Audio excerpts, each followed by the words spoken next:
Sampai menjelang pertengahan tahun 2022, beberapa brand udah ngerilis HP andalan mereka masing-masing. Samsung dan Realme saat ini lumayan leading soal jumlah tipe HP yang udah dirilis. Sementara Xiaomi baru aja ngeluarin Redmi Note 11 series ditambah flagship Xiaomi 12 series. Terakhir Poco juga baru ngeluarin satu HP yaitu M4 Pro yang sayangnya masih 4G. Jadi sampai hari ini belum ada HP resmi 5G yang punya label killer-killeran. Artinya HP-HP menarik rilisan tahun kemarin masih jadi daily driver buat para user yang masih wait and see dan memantau perkembangan HP apa aja yang bakal dirilis nanti. Kebetulan saya masih pakai Poco X3 GT yang saat ini jalan di Android 12 dengan MIUI 13. Penasaran gimana performa HP GT dari Poco ini? Langsung aja kita gas videonya, tapi sebelum dimulai silahkan di subscribe dulu dan nyalain lonceng notifikasinya. Kalau udah, let's go!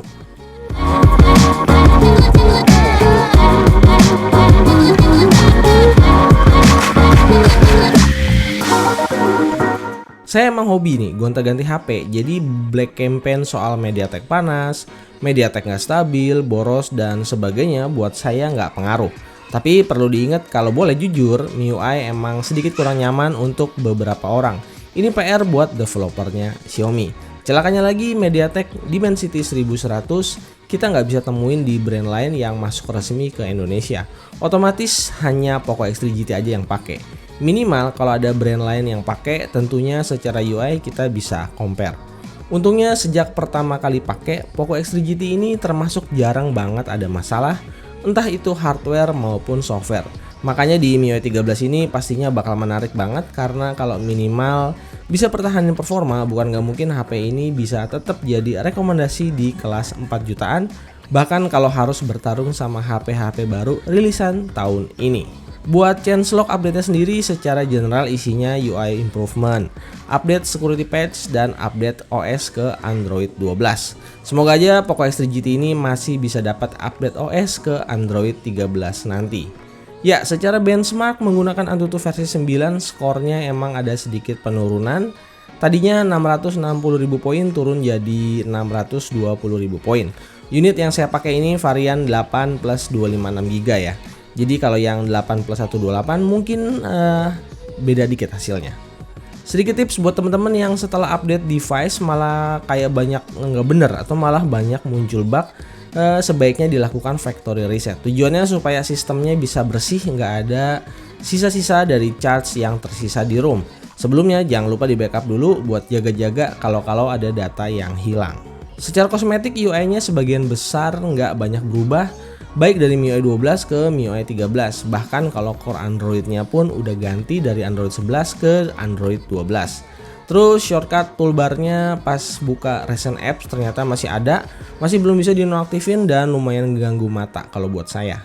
Buat yang suka pakai wallpaper di luar tema, kasus wallpaper ngezoom di beberapa user juga udah diberesin.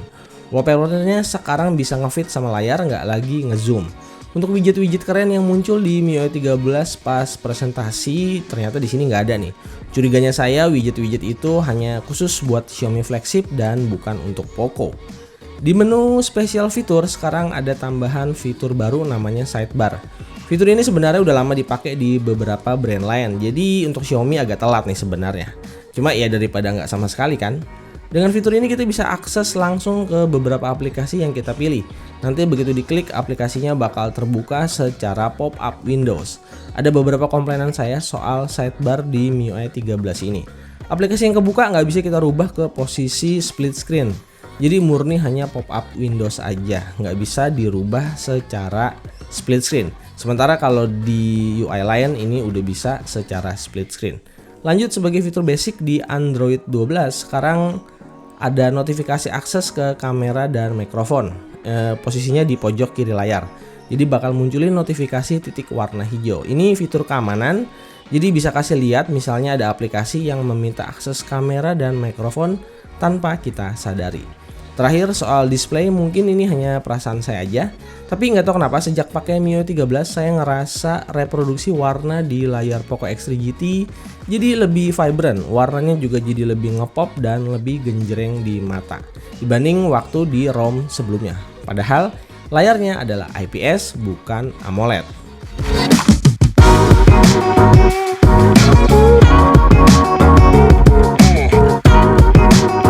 Nah, sekarang gimana performa Poco X3 GT buat jalanin MIUI 13 dengan base Android 12? Yang paling bisa dirasain di sini paling soal smoothness-nya aja. Saya pribadi pilih aktifin memori extension 3 GB. Pertama karena storage yang saya punya lega, dan yang kedua mau maksimalin multitasking di HP ini. Gak tau kenapa saya ngerasain HP ini buat dipakai sehari-hari jadi makin enak dan makin nyaman. Di posisi idle tanpa buka aplikasi, free RAM-nya emang masih makan space lebih dari 50%. Tapi secara real life ini masih aman banget buat buka banyak aplikasi supaya tetap smooth jalan di background. Efek processing layar sentuhnya juga cukup terasa nih. Layarnya jadi berasa licin dan responsif banget buat navigasi atau sekedar scrolling. Buat beberapa user yang butuh power maksimal di MIUI 13 masih ada opsi performance mode secara independen. Bisa dipakai buat ngeboost performa misalnya saat ngedit video dan tentu aja gaming experience. Oh ya, untuk icon baterai saat mode performance bisa langsung kelihatan ada tanda di panah baterainya ya. Jadi lebih gampang buat dilihat. Dicoba buat main game yang lagi hype kayak Apex Legends Mobile dengan status beta tester, HP ini sanggup dapetin setting mentok rata kanan. Perlu diingat kalau game ini masuk kategori game berat dengan kualitas grafis yang juga kencang. Jadi butuh chipset dan GPU yang kencang juga kalau mau dapetin 60 fps yang stabil.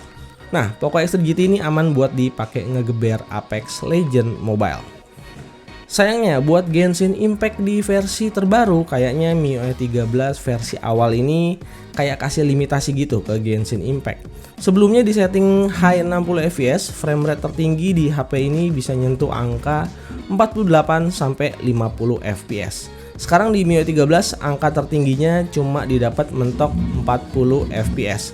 Bahkan angka ini bisa dibilang sama aja kalau setting grafisnya diturunin ke medium 60 fps atau bahkan pakai mode performance. Jadi menurut saya Genshin Impact di MIUI 13 ini dikasih limitasi sama pihak Xiaomi. Untungnya secara overall game ini mulus-mulus aja. Kalaupun terjadi frame drop, angka FPS-nya masih selalu di atas 30 fps. Masih wajar karena ini masih ROM di awal. Jadi masih perlu beberapa update lanjutan. Di kedua game tadi secara overall gaming experience-nya emang nguber main aman ya. Jadi gamenya bisa terasa lebih stabil dan nggak terjadi panas berlebih. Konsumsi baterainya masing-masing 15 menit main Apex Legends di 7%, kalau di Genshin Impact habis di 5%. Paling sedikit komplain dari game turbonya aja. MIUI 13 belum bisa nampilin FPS meter secara pop-up real time. Padahal fitur kayak gini sekarang bukan fitur mewah karena di beberapa HP mid-range udah banyak. Kalau mau dibikin pop-up mau nggak mau usernya harus aktifin lewat developer option dan itu lumayan ribet. MIUI 13 bawa juga peningkatan di sektor efisiensi baterai. Di pemakaian harian casual sambil 1-2 jam ngegame, SOT yang bisa didapat nyentuh hampir 6 jam di mode standar dan bisa tembus 7 jam kalau pakai mode power saving. Masih termasuk awet untuk ukuran HP layar IPS dengan ukuran yang gede. Buat urusan ngecharge, teknologi charger di Poco X3 GT juga kayaknya bakal bikin usernya aman dalam 2-3 tahun ke depan. Karena nggak sampai sejam aja baterainya udah penuh. Nice banget. Di poin penutup kita bahas kameranya setelah MIUI 13. Sektor ini sebenarnya HP-HP dari Poco levelnya B aja. Kameranya nggak jauh beda sama line up-nya dari Redmi. Detail foto-fotonya masih bagus banget, terus tone warna yang dikasih masih ke natural looks tanpa over saturated berlebihan. Cuma karakter over kontrasnya masih ada nih, jadi catatan aja. Tapi kalau kita perhatiin lebih detail untuk dynamic range-nya kayaknya udah jauh lebih bagus kalau dibanding pas masih di MIUI 12.5.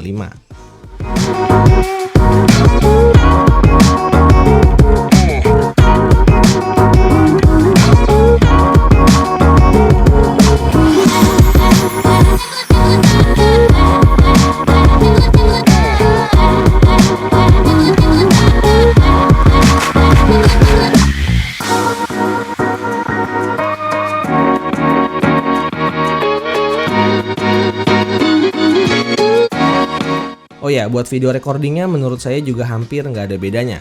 Cuma emang soal stabilisasi ini tuh juara banget ya. Walaupun cuma ngandelin Ace, tapi semua footage di videonya bisa stabil di semua resolusi.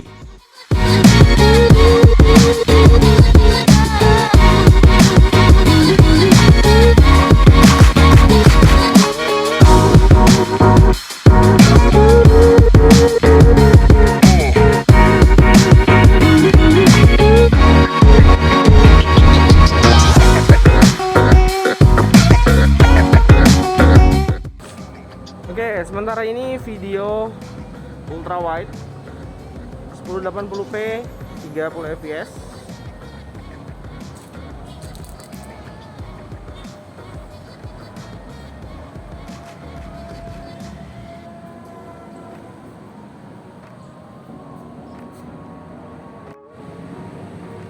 Oke, untuk kamera depannya masih sama, mentoknya Full HD 30 fps.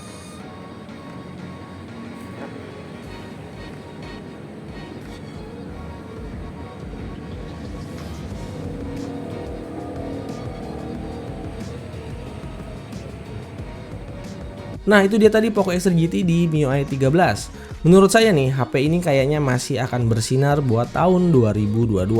Apalagi seri Poco yang kastanya ada di flagship killer sampai hari ini belum ada tanda-tanda dibawa masuk Poco Indonesia. Termasuk kalau harus head to head sama Redmi Note 11 Pro varian 5G, saya masih lebih pegang Poco X3 GT ini yang selisih harganya nggak terlalu jauh.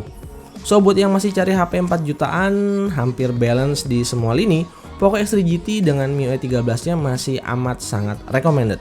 Kecuali kalau kalian maunya HP yang layarnya AMOLED. Sekian video kali ini, makasih buat yang udah nonton. Jangan lupa kasih like dan subscribe-nya. Sampai ketemu lagi di video-video berikutnya. Stay pian dan Teknozaidi out. Bye-bye.